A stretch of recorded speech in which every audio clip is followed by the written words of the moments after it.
On est le 11 juillet 1999 à Silverstone quand le championnat annuel de Formule 1 vient de prendre un drôle de tournant. Surpris par une défaillance de frein au premier départ, Michael Schumacher fonce dans un mur de pneus mal fourni et se casse la jambe droite. Patati patatra, d'un coup le double champion du monde est out pour les mois à venir, peut-être même pour le reste de la saison, et vient peut-être bien d'offrir le titre sur un plateau d'argent à son rival, Mika Häkkinen. On a là ce qui est sans doute la blessure la plus connue en course de l'histoire de la Formule 1, et en tout cas, c'est sûr qu'elle est restée dans les mémoires, plus encore que des cas plus graves et plus encore que des cas plus récents. Et c'est totalement parce que le Baron Rouge a tellement tout cassé pendant les années 90-2000 que c'est facile de penser que Schumacher a perdu le titre en 99 à cause de ça. C'est pas vraiment le cas en fait, ou du moins c'est pas la seule raison. Et oui, lorsque Schumi se fait sa double fracture tibia-péronée, il est déjà deuxième au classement pilote, ayant été dépassé 2 courses plus tôt, au Canada, par un Mika Häkkinen alors en reconquête. Finalement, celui qui en profite le plus, c'est son propre coéquipier, Eddie Irvine, qui aura la seconde place une fois la saison finie au Japon. Schumacher, lui, fera une convalescence et une rééducation éclair pour revenir à 4 courses de la fin de saison et devra se contenter de la 4ème place au classement. Je pourrais vous raconter cette histoire. Je pourrais vous parler de cette saison qui, à un moment, a été privée de son plus grand nom. Mais voilà, elle est connue cette histoire.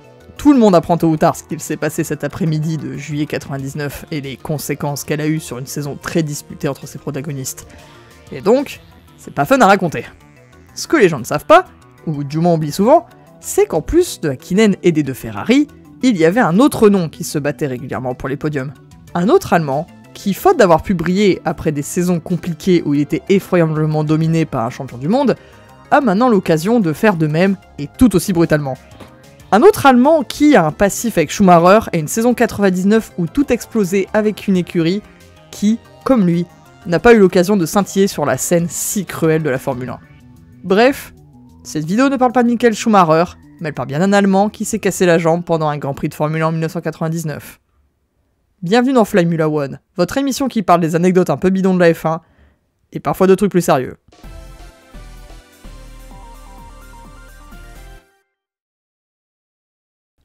Qui est donc cet autre Allemand, me demanderez-vous? La solution de facilité serait de dire Ralf Schumacher, le frère cadet de Michael. Mais non, ça n'est pas lui. C'est en fait un pilote alors plus populaire que Monsieur Frère, Heinz-Harald Frentzen. En 1999, Heinz-Harald a 32 ans, et il vient d'arriver à Jordan en remplacement de Ralf Schumacher. Ça ne s'invente pas, non. Il sort de 2 saisons difficiles chez Williams, qui l'ont vu être largement dominé par Jacques Villeneuve. En 1997, alors qu'ils ont la meilleure voiture de la grille, Villeneuve lui fait manger ses dents. Et l'année suivante, eh bien Villeneuve continue de lui faire manger ses dents. Mais en plus la voiture n'est pas incroyable. Donc Heinz-Harald, non seulement il ne gagne rien du tout, mais en plus il galère même à marquer des points tout court en 98. Petit souci, quand il arrive à Jordan en 99, il se retrouve avec un autre champion du monde. L'ancien coéquipier de Villeneuve, le Britannique Damon Hill, qu'ironiquement Heinz-Harald était lui-même venu remplacer en 97 à Williams. La boucle est bouclette. Il a un contrat assez confortable, somme toute, mais qui lui demande d'au moins gagner une course pour pouvoir pérenniser son avenir en Formule 1. Ça tombe bien, s'il y a une chose qu'on ne peut pas nier à Heinz-Harald, c'est qu'il est déterminé. C'est juste que ça s'illustre de façon un brin absurde. Du style, la saison d'avant, il finit 5ème en Hongrie alors qu'il est dans un état épouvantable. Ça n'allait déjà pas trop mentalement pour lui, vu que son écurie et lui s'entendaient de moins en moins bien, mais en plus, ça n'allait pas bien physiquement non plus, vu qu'il était fiévreux et souffrait de sacrés maux de ventre, qui ne s'amélioraient vraiment pas au cours du week-end. À vrai dire, il était dans un si mauvais état que, le jour de la course, le GOAT de la médecine en F1 qui est le prof Sid Watkins, lui avait vivement recommandé de déclarer forfait. Heinz-Harald, lui, avait catégoriquement refusé d'en entendre parler, donc le prof Watkins avait fini par lui filer des antalgiques pour la course. Finalement, il a fini sa course dans les points, puis est sorti de son habitacle au bord de la déshydratation, et il aura bien vite besoin d'une perfusion rien que pour pallier au problème. Cette fois, le prof Watkins ne s'est pas fait prier et l'a fait transporter d'urgence à l'aéroport de Budapest, puis à l'hôpital central de Vienne. Heinz-Harald a donc fini par y passer quelques jours, car il y était, en fait, victime d'une méchante salmonellose. Une prouesse qui, si elle a fini par passer inaperçue avec le temps, a démontré qu'il aurait fait à peu près tout en son pouvoir pour ne pas rater une course. Et cette détermination, la saison 1999 s'apprête à l'attester. La saison 99 de Heinz-Harald Frentzen n'a rien à voir avec celle qu'il a passée chez Williams. Déjà, parce que si la Jordan 199 n'est pas aussi puissante que les Ferrari et les McLaren, elle arrive à leur tenir la chandelle selon les circonstances. Loin d'être aussi mauvaise que la Williams de 98, donc. Mais aussi, notre bon Heinz-Harald domine totalement Hill, démotivé et songeant de plus en plus à sa retraite. Il s'est imposé en leader de l'écurie, et c'est lui qui ramène quasiment tous les points à la maison pour Jordan, notamment avec des podiums en Australie et au Brésil. Et le GP du Canada ne fait pas exception. C'est une course mouvementée, marquée par 4 sorties de la safety car, chacune pour évacuer au moins une voiture en piste. Hill, Villeneuve, mais aussi Schumacher, ont tous fini dans un mur qui sera dès lors surnommé le mur des champions, lui laissant champ libre vers une belle deuxième position. A vrai dire, le seul pilote que Frentzen ne peut pas aller chercher est Mika Häkkinen, qui fait une course chirurgicale sur la meilleure voiture de la grille. Tant pis, la P2 est déjà une belle perf, surtout que le troisième, Giancarlo Fisichella, n'est pas tout à fait en capacité d'aller le dépasser lui non plus. Puis Frentzen finit soudainement dans le décor, à même pas 4 tours de l'arrivée. Malheureusement pour lui, le pauvre Heinz-Harald n'y est pour rien. Il vient simplement d'être victime d'une rupture de disque de frein, une casse très rare mais toujours possible, surtout sur des tracés très exigeants sur les freins comme le circuit Gilles Villeneuve. Plus malheureux encore, il a valdingué dans les pneus à plus de 200 km/h et n'a rien pu faire pour ralentir sa trajectoire, résultant d'un gros choc pour lui. L'anxiété monte progressivement à Jordan. Si le garage est d'abord déçu d'avoir perdu un podium assuré, il s'inquiète bien vite pour Frentzen, qui ne sort pas de son habitacle. Pire encore, lorsque son ingé de course, Sam Michael, lui demande si ça va, il ne reçoit aucune réponse. Et ça, c'est vraiment mauvais signe. Plus de peur que de mal sur ce plan. Frentzen est juste groggy et a eu le souffle coupé dans l'impact, mais il est conscient et parvient à se sortir de la voiture avec l'aide de commissaires de piste. Les détails sont un peu vagues après la fin de la course, mais vu la réaction très détendue d'un des mécaniciens de Jordan interviewé par TF1, les choses ont l'air plus que sous contrôle. Il parle de façon nonchalante de l'explosion des disques de frein, disant que ça se serait joué à peu de tours près. Ils ont eu peur quand il ne répondait pas, mais finalement, leur pilote était juste essoufflé après une course fatigante. Tant pis pour le podium, mais l'important c'est que tout aille bien. Enfin, tout. La vérité, c'est que Heinz-Harald a quelques soucis. Déjà, lorsqu'il sort de la voiture, il est endolori, mais surtout, il saigne beaucoup de la jambe gauche, et son crâne a possiblement été touché. Il est donc transféré rapidement à l'hôpital du Sacré-Cœur de Montréal, où heureusement, on lui diagnostique uniquement des contusions à la jambe gauche et à la tête. Du moins, c'est tout ce qu'il est intéressé de savoir, parce qu'il quitte l'hôpital avec une jambe droite boitillante et un sacré mal de genou. Durant les 2 semaines qui séparent les GP du Canada et les GP de France, on peut dire qu'il brille par son absence aux essais privés de Magny-Cours, en amont de la prochaine course. La rumeur raconte alors que Frentzen ne sera pas apte à concourir en France, d'où sa non-participation à des essais où son coéquipier est lui bien présent. Pourtant, une fois le cirque de la F1 revenu dans la Nièvre, Frentzen est bien présent et boite de la jambe droite. S'il raconte son crash de Montréal à qui lui pose la question, il dément quand même les histoires l'éloignant de sa monoplace en ce week-end bien pluvieux. C'est pourtant bien un mensonge qu'il tisse là. Il a en fait tellement mal à la jambe qu'il en a du mal à se dormir. Il se doute bien qu'un truc n'a pas bien tourné pour lui à Montréal, peut-être même une fracture de la rotule, mais se refuse à tout examen médical, parce que ça serait risqué de devoir manquer une course, et donc de précieux points au championnat, lui qui est actuellement 4ème ex-aequo au classement avec Fisichella. À la place, il avance, non sans son habituel humour, que rentrer dans la voiture vous remplit tant d'adrénaline que vous ne ressentez plus aucune douleur, et certainement pas celle qu'il a actuellement dans la jambe droite. Que nenni. Circuler, il n'y a rien à voir, à part la forte pluie de ce week-end. Les qualifications du GP de France 1999 sont assez absurdes. Elles se font sous la pluie, et comme on n'a pas encore le système actuel d'éliminer les sauveurs en Q1, tout le monde se retrouve à faire avec une averse battante et une piste qui ne sèche pas. Ce sont donc les premières en piste qui en profitent. Rubens Barrichello chope la pole avec sa Stewart GP, suivi de Jean Alesi dans sa Sauber et Olivier Panis dans une Prost GP, pourtant pas terrible. Plus grande surprise encore, Mika Häkkinen commencera 14ème sur la grille. Une vraie chance pour Irvine et Schumacher, qui partiront tous les deux devant lui, de lui reprendre des points au classement. Les conditions de course sont difficiles, puisqu'il pleut par intermittence à Magny-Cours ce dimanche-là. De nombreux pilotes sont ainsi victimes de sorties de piste et de tête à queue, tandis que d'autres dégustent des soucis techniques. C'est le cas de David Coulthard, dont le moteur coupe alors qu'il est en tête. C'est aussi le cas de Damon Hill, qui est victime d'une panne d'électricité. Ce n'est toutefois pas le cas de Heinz-Harald Frentzen, qui va avec son écurie déjouer les gros poissons de la grille. La Jordan de 1999 a un atout en cette époque du ravitaillement. Elle a un plus gros réservoir que les autres. D'ordinaire, ça ne sert pas tant que ça, mais quand il pleut, la consommation d'essence moyenne est plus basse, et ça peut donc être rentable de partir avec un gros plein et moins s'arrêter au stand que les autres. Ça, Jordan l'ont bien compris, et ne font donc arrêter Frentzen qu'une seule fois durant la course avec un gros ravitaillement. Frentzen, lui, ne voit pas tout de suite d'un bon œil, vu que la voiture est plus lourde que prévu et donc encore plus coton à piloter qu'elle l'était déjà sous la pluie. Il manque de se manger une des arroses à l'épingle, mais finalement il parvient à avoir la voiture sous contrôle et zou! Son ingé de course l'informe peu après du plan. Frentzen est sur une stratégie à arrêt unique afin de pouvoir rester devant quand les autres devront s'arrêter une seconde fois vers la fin de la course. Ayant maintenant la vision, Heinz-Harald se concentre, évite un problème avec sa boîte de vitesse qui ratatouille, et reste en piste alors que Barrichello et Häkkinen s'effaceront eux pour un ravitaillement. C'est ainsi qu'il franchit la ligne d'arrivée le premier, alors que rien ne l'y prédestinait. Cette victoire est une véritable petite fête à elle toute seule. Déjà, c'est la première de Jordan dans la saison, et qui plus est, en territoire loin d'être conquis. Et elle a vu une écurie d'habitude de milieu de tableau coiffer les grands hauts poteaux. Mais aussi pour Frentzen, c'est une vraie renaissance. Lui qui a passé 2 saisons à se faire critiquer pour son manque de forme vient de remporter une course difficile et imprévisible par son calme et sa maîtrise de sa voiture, ainsi que par une bonne compréhension de la stratégie de son écurie. Est-ce qu'il doit cette victoire à la chance? Pas autant que George Russell en Autriche en 2024, mais un peu oui. Il aurait pu avoir la même panne que Hill après tout.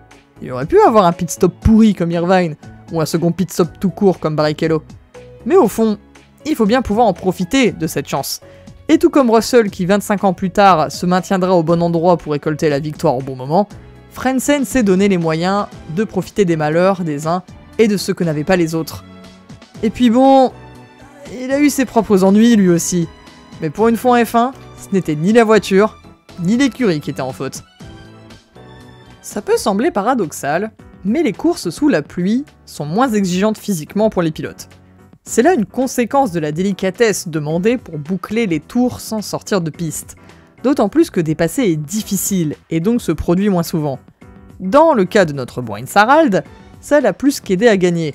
En effet, dans une interview donnée à Auto Hebdo, ce dernier raconte qu'il n'aurait pas pu finir la course si elle s'était déroulée sur piste sèche. Rien de mieux donc pour rester léger qu'avoir du mal à poser pied à terre.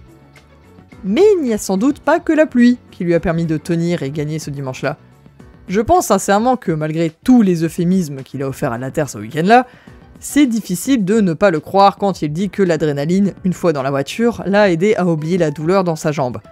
À vrai dire, ça serait absurde de ne pas considérer l'adrénaline, vu le nombre de fois dans l'histoire où un pilote a su surmonter une douleur physique parce que l'action l'a transporté jusqu'à la fin. Pas la peine de chercher très loin non plus. Par contre, ce qu'aucun autre pilote dans l'histoire ne peut dire, c'est d'avoir gagné avec une jambe cassée. Heinz-Harald devait bien s'en douter, quand il est arrivé en France, que quelque chose n'allait vraiment pas avec ses genoux. Après sa victoire, et sans doute parce que ça n'allait pas mieux, il se résout à enfin se faire examiner. C'est alors qu'on lui décèle plusieurs micro-fractures dans la jambe droite, plus exactement au genou. Ça ne se voit pas dans les images que nous avons, mais lorsque sa Jordan a frappé le mur au Canada, ses jambes se sont entrechoquées, ce qui, à cette vitesse, fait forcément bien mal. Certaines sources disent même que sa jambe droite a frappé la paroi de son cockpit, ce qui semble faire sens étant donné l'angle à laquelle la voiture a percuté les pneus.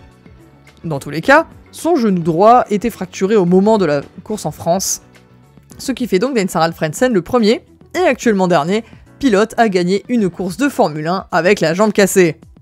Si jamais vous voulez en savoir plus sur cette histoire, et sur cet excellent GP de France, je vous invite à aller consulter les sources dans la description et... Faut qu'on parle de mes sources.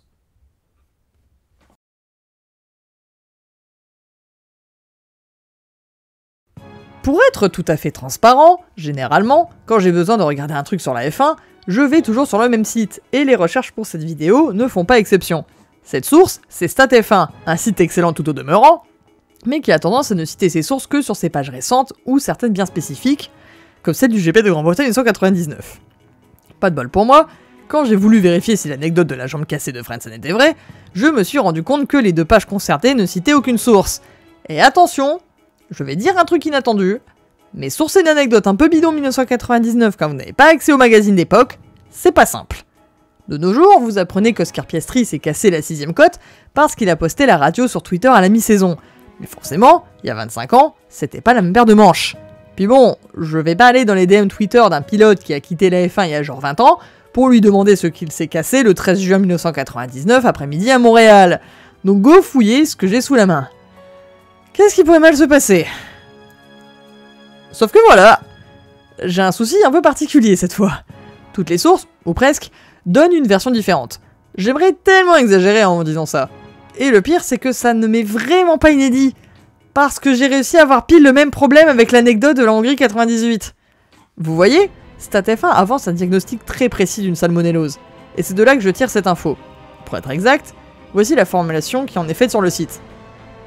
La 5ème place décrochée par Heinz-Harald Frentzen est proprement héroïque. L'Allemand quitte en effet son habitacle au bord de la déshydratation. Sid Watkins décide cette fois d'employer les grands remèdes. Il commande une ambulance qui transporte en urgence HHF à l'aéroport de Budapest, d'où il rejoint l'hôpital central de Vienne. Là, des examens approfondis détectent une méchante salmonellose.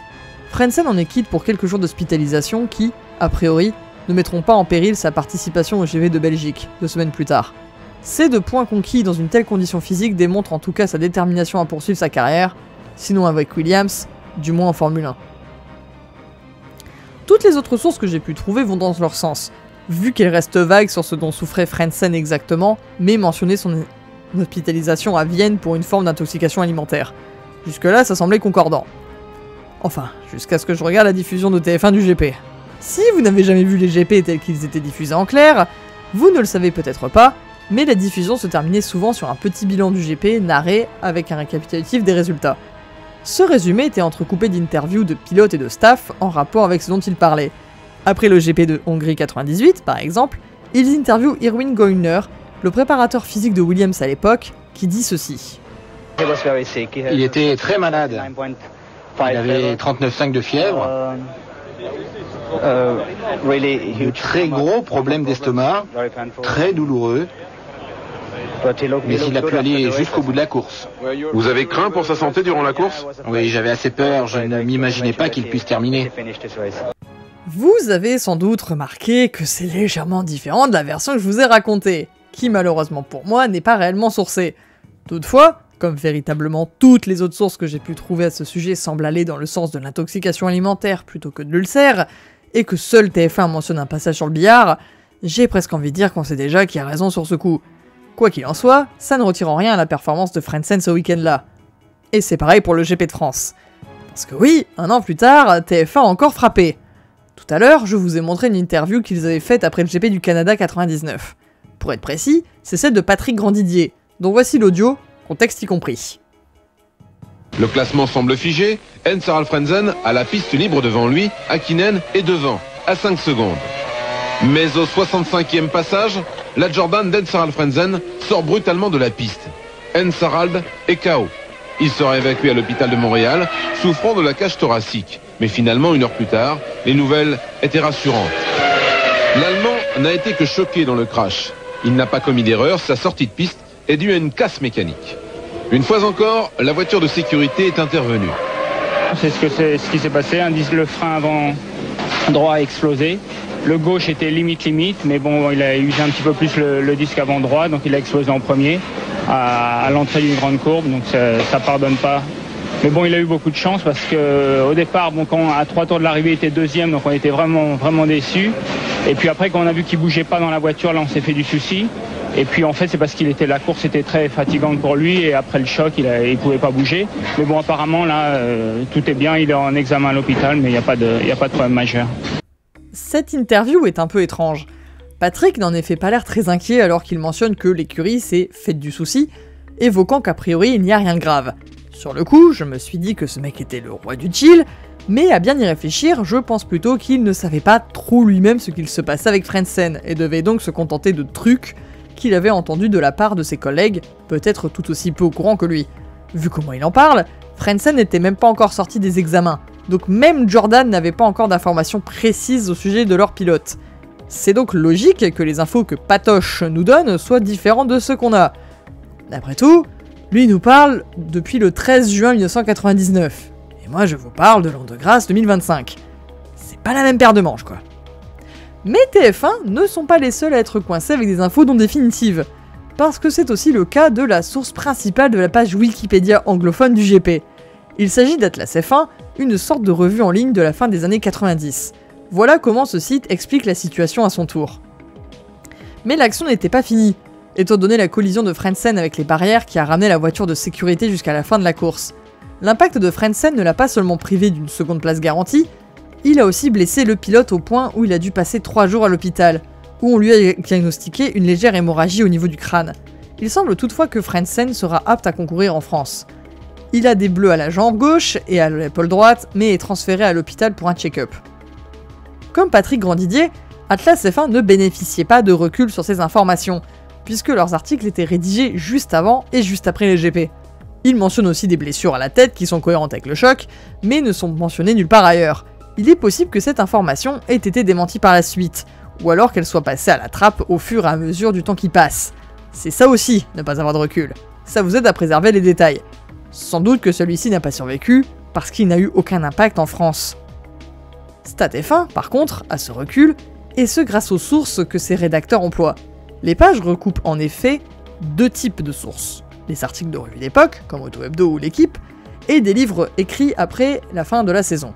Ces ouvrages sont assez faciles à trouver sur des sites de revente, et j'en ai donc chapardé 1 ou 2 pour les vérifier moi-même. Le petit souci, c'est que ces livres ont aussi leur propre version. Bah oui, ça serait trop facile sinon.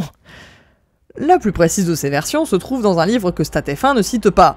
L'année Formule 1 1999-2000, édité en 2000. Non, sérieux?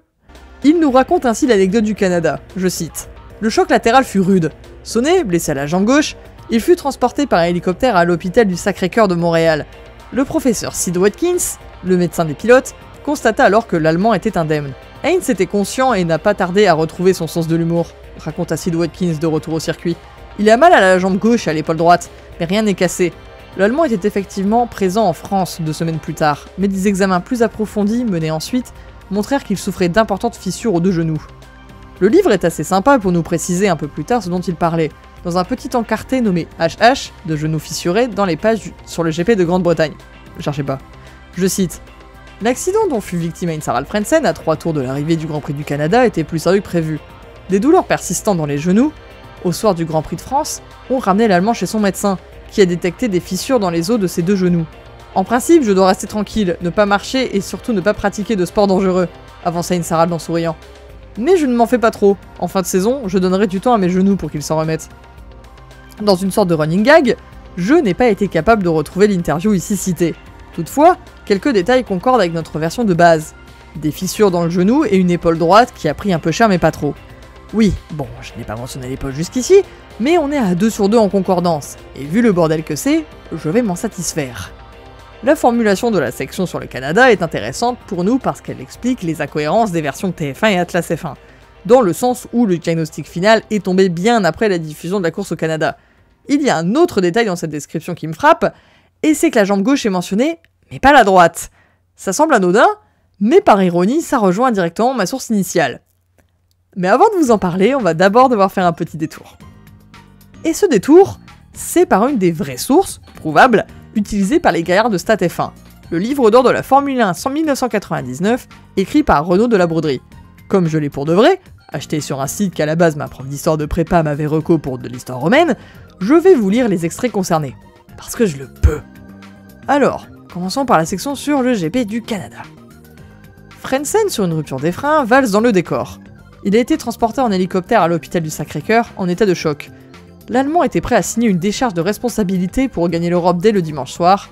Il passera une nuit de repos sous contrôle médical. Ouais, j'ai vu plus détaillé. La suite au GP Trans, j'imagine? Voyons ça. Quand sa silhouette se dessine sur le seuil de l'Holiday Inn, où il est accueilli par Marc Paradis et Béatrice Lyon, Heinz Harald Frentzen suscite un fort courant de sympathie et de curiosité. Il raconte, une fois de plus, et par le menu, son accident de Montréal. Il en conserve des séquelles dans son corps, mais il les tait. Il évoque plutôt sa déception d'un podium manqué. Il délivre surtout la primeur d'une confidence spontanée d'Edith Jordan à son chevet, le dimanche soir 13 juin à l'hôpital du Sacré-Cœur. Bon, j'aurais aimé savoir de quelles séquelles vous parlez, mais continuons. Il y a peut-être des détails après, sait-on jamais... Comment ça, il y a plus rien là-dessus? Bon, ça ne pas être de là que les gars de StatF1 ont obtenu leurs infos. En parlant d'eux, tiens, il serait temps que je vous lise la version avec laquelle j'ai connu cette anecdote, non? Je l'ai techniquement déjà raconté au début de la vidéo, mais ça ne me semble que juste de vous la citer dans tout son texte. Ne serait-ce que pour que vous compreniez à quel niveau de folie je suis avec cette histoire. Alors, voyons ce que la page sur le Canada 1989 nous dit. Heinz Harald Frentzen a été rudement secoué par son accident consécutif à une rupture de frein. Le pilote allemand est resté longtemps sonné dans son cockpit, au point qu'il ne pouvait répondre à son ingénieur Sam Michael, qui l'interrogeait par radio sur son état de santé. Ce silence laissait augurer de sérieuses blessures. HHF est transféré à l'hôpital le plus proche où sa jambe gauche, qui saigne abondamment, fait l'objet de multiples examens. Par bonheur, elle ne souffre que de quelques contusions. Frentzen est libéré dans la soirée, sans avoir indiqué qu'il souffrait en réalité davantage de la jambe droite qui a heurté la paroi de son cockpit. Il marche avec difficulté mais refuse de prolonger son hospitalisation, par peur de devoir manquer le GP de France 2 semaines plus tard. Témérité ou inconscience? Vous remarquerez que cette version est très précise sur à peu près tous les détails. Cette précision continue dans leur résumé du GP de France, à la fois avant et après la course. Heinz Harald Frentzen fait l'objet d'une vive attention de la part des journalistes. En effet, depuis son effrayant crash de Montréal, 15 jours plus tôt, certaines rumeurs assuraient que le pilote allemand ne serait pas en mesure de disputer ce GP de France, ce qui expliquerait son absence lors des essais privés de Magny-Cours de la semaine précédente. Baliverne, selon l'intéressé, qui ment effrontément. Frentzen souffre énormément de sa jambe droite, au point de ne pouvoir la recouvrir la nuit pour dormir. Il se doute que sa rotule est fracturée, mais refuse de passer le moindre examen avant le Grand Prix de France. Mais il lui faudra solliciter sa jambe droite pour appuyer sur le champignon. Cette victoire du sympathique Frentzen couronne son épanouissement chez Jordan, après 2 années très difficiles chez l'austère Frank Williams. Lorsqu'on lui demande s'il se sent revanchard, le Rhénan s'en tire par une pirouette. Non, car j'ai tout oublié. Sans doute une conséquence de mon accident de Montréal. Frentzen plaisante, mais son crash québécois lui a bien laissé des séquelles. Car s'il a eu le pied droit aussi léger lors de ce dimanche pluvieux, c'est aussi parce qu'il souffrait énormément de cette jambe. Il avouera plus tard que, si la course s'était déroulée sur piste sèche, jamais il n'aurait pu aller au bout. Quelques jours après Magny-Cours, Frentzen se décide enfin à passer un scanner de la jambe droite qui révèle un nombre incalculable de microfractures. HHF devient ainsi le seul pilote à avoir remporté un Grand Prix de F1 avec une jambe cassée. Oui, j'ai volé quelques formulations au gaillard de StatF1, j'avoue. Le site met en avant une seule jambe au lieu des 2 genoux comme d'autres sources. C'est cette partie qui rejoint indirectement le premier bouquin que j'ai cité, parce que s'il mentionne des douleurs à la jambe gauche, c'est peut-être bien parce que ce coquin de Heinz Harald a oublié de mentionner la droite ce soir-là. StatF1 rejoint également ce bouquin quand il mentionne la rotule droite comme suspect du crime, mais reste finalement vague sur le sujet. En même temps, sauf si vous êtes dans les tranchées comme moi, ça ne vous sert pas à grand chose de connaître les détails. Vous vous demandez, peut-être comme moi, d'où sort l'interview de Frentzen citée ici. Il me semble assez fou que StatF1 aurait pu inventer des citations aussi précises, eux qui ne me semblent pas habitués à la désinformation. Mais faute de la retrouver en ligne, c'est l'être difficile à vérifier. Donc j'ai commandé le numéro d'AutoHebdo où se trouvait l'interview qu'ils avaient sans doute utilisée pour l'article. Le souci, c'est que je ne l'ai pas encore reçu. Je vais donc laisser le Fly du futur vous en parler. À toi, Fly du futur! Le vrai thème récurrent de cette histoire, je pense, s'il y en a un, c'est que le passage du temps endommage nos souvenirs, et forcément, les détails finissent par passer à la trappe. De nos jours, on n'a pas spécialement ce souci en Formule 1. Les retransmissions sont bien archivées, les réseaux sociaux permettent des fois de retracer un chemin, et on a plus tendance à conserver les interviews des pilotes. Si vous deviez, par exemple, parler de la sale grippe de George Russell à Abu Dhabi en 2023, vous tomberiez sans problème sur la conférence de presse d'après-course, où il se confie candidement sur son état de santé quand on lui pose la question. Bon, ironiquement, c'est un assez mauvais exemple. Parce que le petit George n'avait en fait pas la grippe, mais la pneumonie. Ce qui est quand même un palier au-dessus. C'est juste que lui-même ne le savait pas encore, le 26 novembre 2023, et c'est par la suite qu'il a lui-même corrigé le tir, notamment à Las Vegas en 2024. C'est un peu comme notre bon Heinz Harald et ses microfractures. Pour finir, vous vous demandez peut-être pourquoi je n'ai pas pensé à citer Wikipédia, ou au moins y aller. Eh bien la raison elle est très conne. La page anglaise du GP du Canada 1999, la seule à peu près fournie en informations en dehors des résultats, dit, et je cite à la virgule près, « He was uninjured ». Fin de la blague.